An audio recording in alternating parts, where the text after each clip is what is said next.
नमस्कार दोस्तों, स्वागत है आपका अपने YouTube channel ambition classes Shivani पर। दोस्तों, जैसा कि आपको पता है कि हमने करंट जीके की सीरीज चला रखी है और आज उसी सीरीज को हम आगे बढ़ाते हैं और आज हम बात करते हैं 9 जनवरी की। और शुरुआत करें 9 जनवरी की। 9 जनवरी को आपको पता है किसके रूप में मनाया जाता है? प्रवासी भारतीय दिवस के रूप में मनाया जाता है। तो देखिए 9 जनवरी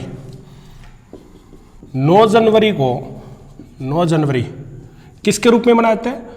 प्रवासी भारतीय दिवस के रूप में मनाते हैं। प्रवासी भारतीय दिवस के रूप में मनाते हैं, यानी कि एनआरआई डे। प्रवासी भारतीय कौन सा है? NRI day. विदेश मंत्रालय द्वारा आयोजित किया जाता है। पहली बात, कौन सा मंत्रालय? विदेश मंत्रालय। विदेश मंत्रालय द्वारा आयोजित किया जाता है। किया जाता है। और इस मौके पर पता क्या है, जितने भी हमारे यहाँ पर विदेश के अंदर रह रहे एनआरआई है उनको सम्मानित किया जाता है। अब पता थोड़ा सा इसका हिस्ट्री के बारे में पढ़ते हैं कि प्रवासी भारतीय दिवस बनाया क्यों जाता है। तो पता है एक्चुअली में 9 जनवरी 1915 को महात्मा गांधी थे ना, महात्मा गांधी वो वापिस आए थे, वापिस लौटे थे। कहाँ से? अफ्रीका से। ठीक है, उन्हीं की याद में हम क्या बनाते हैं? प्रवासी भारतीय दिवस को बनाया जाता है। अब देखो कि प्रवासी भारतीय दिवस पिछले साल कहाँ बना था? वाराणसी के अंदर बनाया गया था। वाराणसी के अंदर बना था। ठीक है, मोदी का संसदीय क्षेत्र है वाराणसी, वहां पर बना था। अब हम थोड़ा सा जनवरी के दिवस पढ़ लेते हैं। किसके बारे में पढ़ते हैं? थोड़ा सा जनवरी के दिवस, और वो भी जापानी ट्रिक से पढ़ेंगे हम। देखो सबसे पहले क्या है? एनआरआई आए। कौन आए? एनआरआई, प्रवासी भारतीय आए। अब देखो जो एनआरआई है उनको हिंदी बोलना नहीं आती, तो हम सबसे पहले क्या सिखाएंगे? उनको हिंदी बोलना सिखाएंगे। तो फिर कौन सा आता है? हिंदी दिवस। ये अंतर्राष्ट्रीय हिंदी दिवस है, याद रखना। कौन सा है? अंतर्राष्ट्रीय हिंदी दिवस। अब हिंदी वर्ल्ड के अंदर या अपने आप देखो कि हिंदी सबसे ज्यादा कौन बोलता है? हम बोलते हैं, युवा बोलते हैं। ठीक है ना, तो कौन है? युवा दिवस आ जाता है, यूथ डे आ जाएगा आपका। ठीक है, सबसे ज्यादा हिंदी कौन बोलेंगे? युवा बोलेंगे, तो युवा कावर है, हम बोलते हैं तो क्या है? युवा दिवस आ जाए या यूथ डे आता है। अब युवा को चाहिए जॉब। अब जॉब कौन देता है? आर्मी जॉब देगा, तो क्या देगा? आर्मी दिवस। और तो आर्मी का काम क्या है? सिक्योरिटी देना। और सिक्योरिटी आप देखोगे सबसे ज्यादा आज के टाइम पे किसको जरूरत है सिक्योरिटी की? लड़कियों को। तो गर्ल चाइल्ड डे, तो कौन सा आ जाता है? Girl child day. ठीक है, अब लड़कियां बड़ी होके क्या डालती है? वोट डालती, तो वोटर्स डे, मतदाता दिवस, वोटर्स डे आ जाता है। और आप देखोगे कि जहां पर भी वोट डालते हैं तो इसका मतलब वो स्वतंत्र है, गणतंत्र है, उसके संविधान है इसका मतलब, तो हम क्या जाएंगे? वहां पर रिपब्लिक आ जाता है, रिपब्लिक डे। और आपको पता है आजादी के लिए बहुत सारी कुर्बानियां देनी पड़ी थी, तो शहीद दिवस। ये है सारे के सारे जनवरी के दिवस। 9 जनवरी, 10 जनवरी, 12 जनवरी, 15 जनवरी, 24 जनवरी, 25 जनवरी, 26 जनवरी और 30 जनवरी। एक बार फिर देखते हैं इसके बारे में क्या है कि सबसे पहले क्या हुआ कि एनआरआई आते हैं, प्रवासी भारतीय। तो एनआरआई डे कब बनता है? 9 जनवरी को। प्रवासी आते हैं, भारतीय आते हैं, यानी कि एनआरआई को हिंदी बोलना नहीं आता, तो हम क्या सिखाएंगे? हिंदी। तो ये कौन सा है? अंतरराष्ट्रीय हिंदी दिवस। अंतरराष्ट्रीय हिंदी दिवस, ये कौन सा है? अंतरराष्ट्रीय हिंदी दिवस। तो हम उसको हिंदी सिखाते हैं। और हिंदी सबसे ज्यादा कौन बोलता है? युवा बोलेगा हिंदी, तो यूथ डे आ जाता है यहां पर। कौन सा आ जाएगा? Youth day, national youth day. अब युवा को क्या चाहिए? जॉब चाहिए। और जॉब कहां मिलेगी? आर्मी के अंदर जॉब मिलेगी, तो क्या आ जाता है? आर्मी दिवस आ जाता है। और आर्मी का काम क्या है? सिक्योरिटी देना। आज के टाइम पे महिलाओं को, लड़कियों को सिक्योरिटी की जरूरत है, तो गर्ल चाइल्ड डे क्या जाता है वहां पर? Girl child day. अब लड़कियां बड़ी होकर वोट डालेगी तो क्या जाता है? मतदाता दिवस। ठीक है, राष्ट्रीय मतदाता दिवस आ जाएगा यहाँ पर। और उसके बाद में हम वोट डालने बाद में हम आजाद हो गए थे, तो गणतंत्र दिवस लगा देंगे हम यहाँ पर। और उसके लिए हमने आजादी के लिए काफी कुर्बानियां दी थी, तो क्या जाएगा यहाँ पर? शहीद दिवस आ जाता है।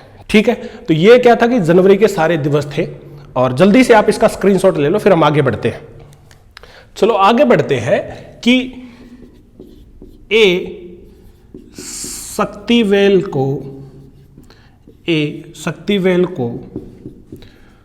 चौथी बार April export promotion council of India का चेयरमैन बना दिया। इसको AEPC के नाम से भी जानते हैं। कब बना था ये डिपार्टमेंट? ये बना था 1978 के अंदर बना, और इसका हेडक्वार्टर कहां पर है? गुरुग्राम। और गुरुग्राम कहां है? हरियाणा के अंदर है। कहां पर है? गुरुग्राम, हरियाणा के अंदर है। उसके बाद में आगे बढ़ते हैं कि SBI ने मकान खरीदार गारंटी के साथ आवासीय बिल्डर ऋण RBBG योजना की घोषणा की है। ठीक है, और इसका उद्देश्य क्या है? आवासीय बिक्री को बढ़ावा देना व मकान खरीदारों के बीच में विश्वास बनाए रखना। इसको लेके SBI ने क्या किया है? एक योजना शुरू की है। तो क्या है? SBI ने, स्टेट बैंक ऑफ इंडिया ने मकान खरीदार गारंटी के साथ आवासीय बिल्डर ऋण, मकान खरीदार गारंटी के साथ आवासीय बिल्डर ऋण RBBG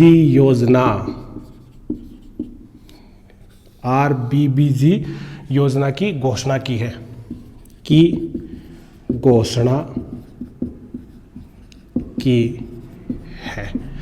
तो इसका मेन उद्देश्य क्या है? कि मेन उद्देश्य मैंने बताया था कि आवासीय बिक्री को बढ़ावा देना व मकान खरीदने वालों के बीच में क्या है? विश्वास बनाए रखना इसका मेन उद्देश्य है। अब थोड़ा सा इतिहास पढ़ते हैं।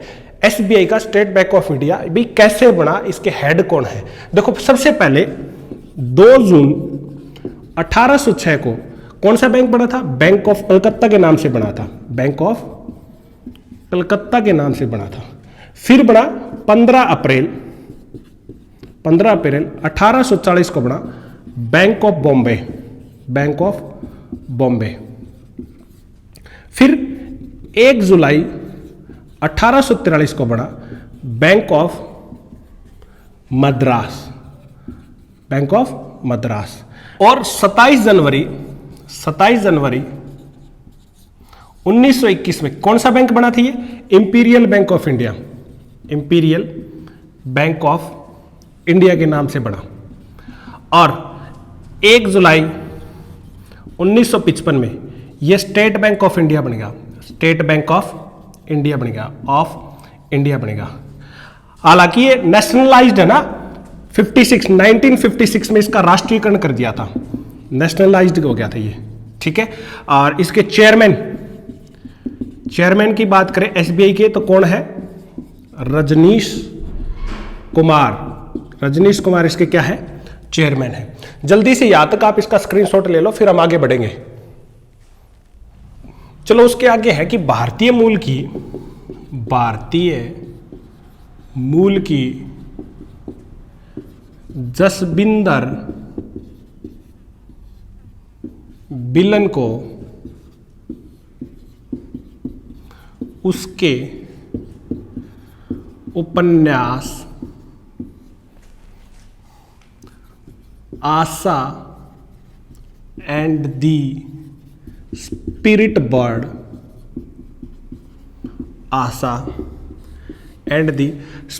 बर्ड के लिए 5,000 पाउंड राशि वाले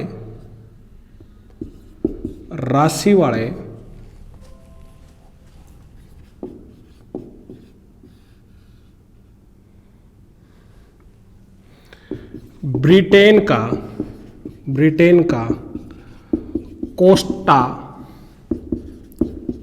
चिल्ड्रन अवार्ड 2019 से सम्मानित किया। कौन सा अवार्ड था वो कोस्टा चिल्ड्रन अवार्ड 2019 है। इससे उसके उसमें क्या क्या था? सम्मानित किया गया। अब बात करें इंग्लैंड की, तो इंग्लैंड की राजधानी क्या है? लंदन। कैपिटल क्या है? लंदन। और इसकी मुद्रा क्या है? मुद्रा है पौंड स्टर्लिन, पौंड स्टर्लिन इसकी मुद्रा है। और पीएम है बोरिस जॉनसन। इसके पीएम कौन है? बोरिस जॉनसन इसके पीएम है।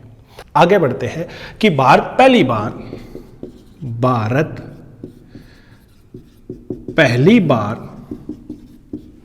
IISER यानी कि Indian institute of science education and research की मदद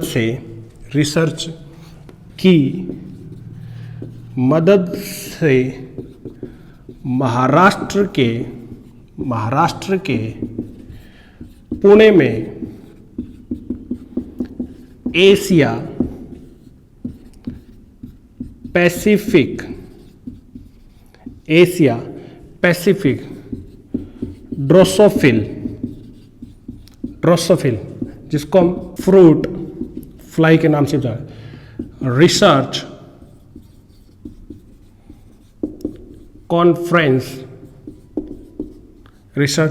कॉन्फ्रेंस यानी कि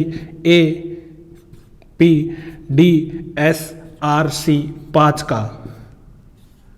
का 5वां संस्करण की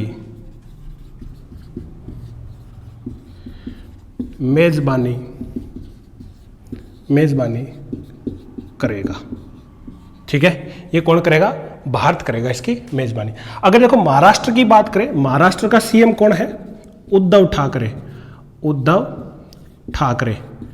और इसके राज्यपाल की बात करें, गवर्नर राज्यपाल कौन है? भगत सिंह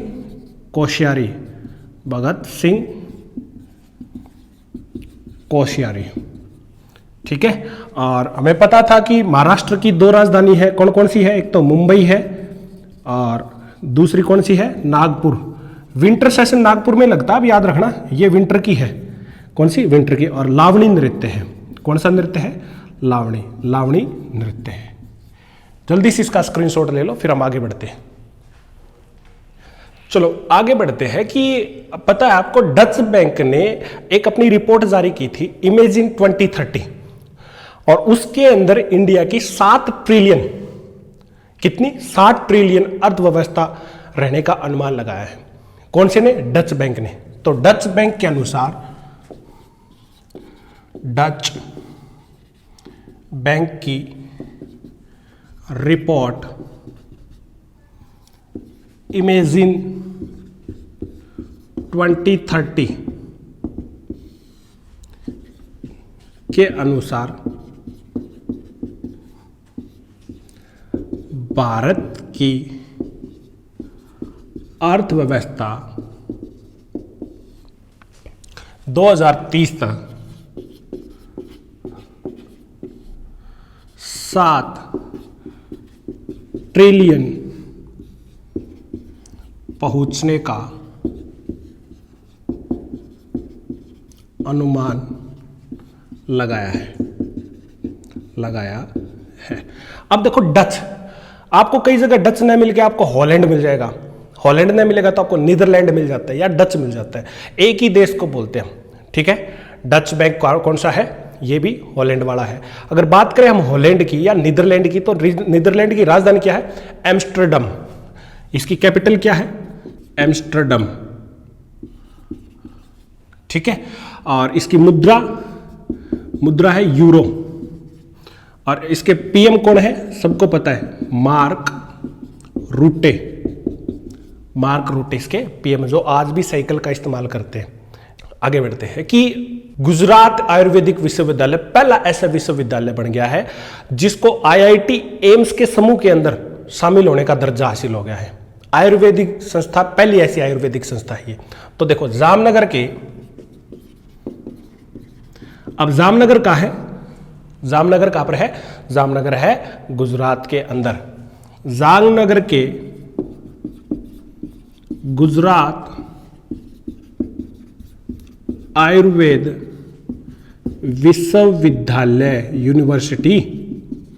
विश्वविद्यालय को राष्ट्रीय महत्व का संस्थान का दर्जा प्राप्त हुआ। और ये पहला है, फर्स्ट यूनिवर्सिटी है, ये यूनिवर्सिटी है किससे रिलेटेड, वो भी आयुर्वेदा वाली, आयुर्वेद से रिलेटेड, ठीक है, जिसको ये दर्जा मिला है। और ये किसमें शामिल हो गया, अब ये इसका दर्जा आईआईटी एंड एम्स के बराबर हो गया। किसके बराबर, आईआईटी और एम्स। और रही बात गुजरात के मुख्यमंत्री, तो कौन है, विजय रूपाणी। और राज्यपाल कौन है, गवर्नर, राज्यपाल है आचार्य देवव्रत। और इसका नृत्य की बात करें तो गुजर गई गरीबी, तो गुजरात का क्या हो गया, गुजर से गुजरात, गरीबी से गरबा, या फिर डांडिया भी लिख लेते हो कई बार आप, ठीक है, ये इसके होगा। उसके बाद में आपको पता था ना कि अभी थोड़े दिन पहले मैंने 2 बार इस बारे में जिक्र भी किया है कि ईरान के शीर्ष कमांडर थे कासिम सुलेमानी, और अमेरिका के हमले के अंदर वो क्या हो गए थे, उनकी मृत्यु हो गई थी। तो क्या क्या ईरान ने अपनी पूरे सांसद की मीटिंग बुलाई और अमेरिका की जितनी भी आर्मी है और जो उसका रक्षा मंत्रालय है उसको क्या कर दिया, आतंकवादी संस्था घोषित कर दिया है। तो देखें, ईरान ने कासिम सुलेमानी की मृत्यु के बाद अमेरिकी सेना और उसके रक्षा मंत्रालय, पेंटागन, रक्षा मंत्रालय, पेंटागन, पेंटागन, पेंटागन को आतंकवादी संस्था घोषित कर दिया। ठीक है, किसने किया है ये, ईरान ने किया है। अब देखो थोड़ा ईरान के बारे में पढ़ते हैं। ईरान की राजधानी तेहरान, ठीक है, और इसकी मुद्रा की बात करें तो मुद्रा कौन सी है, रियाल इसकी मुद्रा है। और इसके राष्ट्रपति कौन है, ईरान के राष्ट्रपति, ईरान के राष्ट्रपति है हसन रूहानी, हसन रूहानी इसके राष्ट्रपति हैं। और रही बात अमेरिका की बात करें तो अमेरिका के राजधानी क्या है, वाशिंगटन डीसी, वाशिंगटन डीसी। और उसके राष्ट्रपति है डोनाल्ड ट्रंप, डोनाल्ड ट्रंप। और वाइस प्रेसिडेंट है माइक पेंसे, ठीक है। और इसकी मुद्रा क्या है, इसकी मुद्रा है डॉलर। और हमने उस दिन भी पढ़ा था डॉलर वाले देश कौन कौन से हैं, वो है सी न्यूज आज तक, ठीक है, Singapore, New Zealand, Zimbabwe, Australia, America, Jamaica, Taiwan और कनाडा। ये वो देश है जिसकी मुद्रा क्या है, डॉलर मुद्रा है। ठीक है, यहां तक आप जल्दी स्क्रीनशॉट ले लें, फिर हम आगे बढ़ते हैं। चलो आगे बढ़ते हैं कि केंद्र सरकार ने 1656 किलोमीटर लंबी 1656 किलोमीटर लंबी इंद्रधनुष प्राकृतिक गैस पाइपलाइन ग्रिड परियोजना 5,559 करोड़ रुपए की अनुदान राशि जारी की। या मंजूरी कर दी। इसका पता मेन उद्देश्य क्या था कि पूर्वोत्तर राज्य हैं उनको आपस में मिलाना है। पाइपलाइन है, गैस पाइपलाइन है, इसके तहत हर पूर्वोत्तर राज्य को, आपको तो पूर्वोत्तर 7 सिस्टर के नाम से मशहूर है, उसके अंदर एक और मिला रखा, सिक्किम को और मिला दिया। अब देखो 7 सिस्टर कौन सी है? 7 सिस्टर अगर आपको याद करना है तो देखो शॉर्ट ट्रिक क्या, हमारी जापानी ट्रिक है, अन्ना, अम्मी, एटीएम, ले, उड़ी, ये 7 सिस्टर है। 7 सिस्टर की बात करें तो कौन कौन से देखो, असम, ऐसे असम, नागालैंड, नागालैंड से मैं से मणिपुर, एक और मैं से मेघालय, अरुणाचल प्रदेश,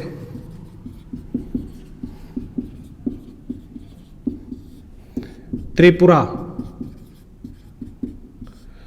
मिजोरम। ठीक है, कितने हो गए देखो, 1 2 3 4 5 6 और 7, 7 सिस्टर हो गए। ये 7 सिस्टर है। प्लस में इसके इस परियोजना के अंदर इनको तो जोड़ा, प्लस में एक सिक्किम को भी जोड़ रखा है। किसको? सिक्किम को भी जोड़ दिया। ठीक, उसके बाद में है तेहरान में 176 यात्रियों को ले जा रहे विमान, तो विमान कौन सा था? वो था बोइंग 737 इमाम खुमैनी अंतर्राष्ट्रीय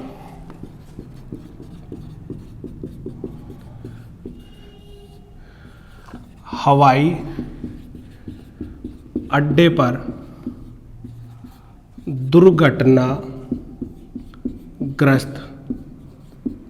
हो गया।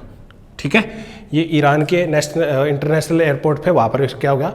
ये दुर्घटनाग्रस्त हो गया। आपको फिर से अभी थोड़ी देर पहले बताता है, ईरान है तेहरान, ये किसकी राजधानी है? ये ईरान की राजधानी है। ईरान की कैपिटल क्या है? ईरान की कैपिटल तेहरान है। ठीक है, और इसकी मुद्रा हमें पता है, मुद्रा कौन सी है? मुद्रा है रियल। और इसके प्रेसिडेंट कौन है? इसके प्रेसिडेंट है हसन रूहानी। ठीक है, आप देखोगे कि आप जैसे जैसे हम आगे बढ़ेंगे आपको ऑल इंडिया लेवल की भी करंट जीके, आपको automatic all India level GK, geography, सब कुछ हम यहाँ पर अटैच करते चलेंगे, आपको पूरा डाटा क्लियर होता चलेगा। ठीक है, यहाँ तक आप जल्दी से इसका स्क्रीनशॉट ले लें। और साथ साथ में एक बात याद रखना, अपने कमेंट जरूर करते रहना। चलो आगे बढ़ते हैं कि क्रोएशिया के पूर्व पीएम जोरान मिलानोविच ने राष्ट्रपति चुनाव जीता। ठीक है ना, पहले प्रधानमंत्री रह चुके हैं और इन्होंने क्या कर लिया? अब चुनाव जीत लिया है। कैपिटल की बात करें तो कैपिटल क्या है? देखो, क्रोएशिया की कैपिटल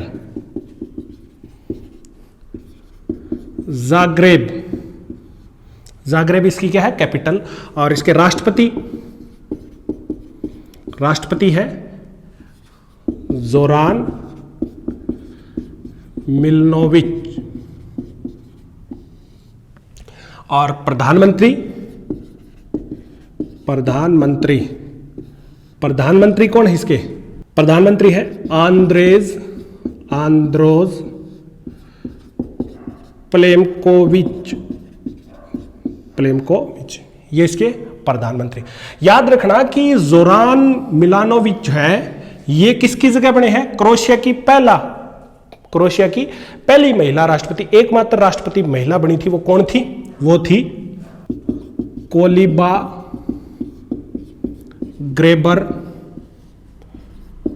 किटारोविच, इनकी जगह बनेगी। और मुद्रा कौन सी है? इसकी मुद्रा है कुन्ना। कौन सी मुद्रा है? कुन्ना इसकी मुद्रा है। आगे है कि नाडा ने भारतीय वेट लिफ्टर सरबजीत कौर पर 4 साल का बैन लगाया। ठीक है, कितने साल का? 4 साल का बैन लगा। अब देखो नाडा है क्या? एंटी डोपिंग एजेंसी है हमारे यहां पर। ठीक है, तो नाडा की फुल फॉर्म क्या है? National anti doping agency. कब बनी थी? ये बनी थी 24 नवंबर 2005 को, और हेडक्वार्टर इसका दिल्ली है। कहाँ इसका हेडक्वार्टर? दिल्ली हेडक्वार्टर है।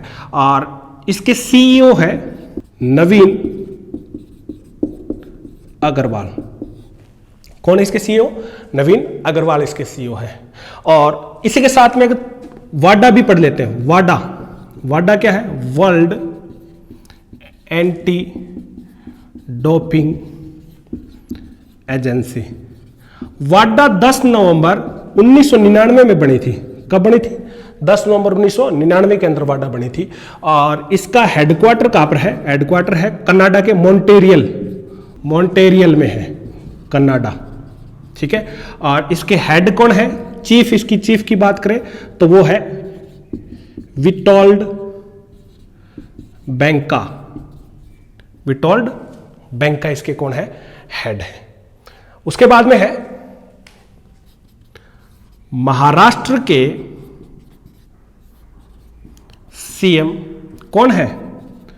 उद्धव ठाकरे ने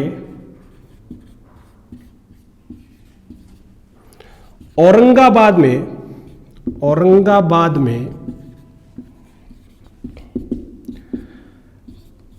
एडवांटेज महाराष्ट्र एक्सपो 2020 का उद्घाटन किया।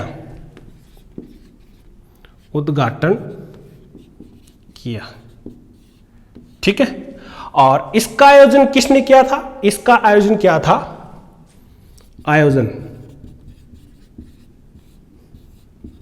मराठवाड़ा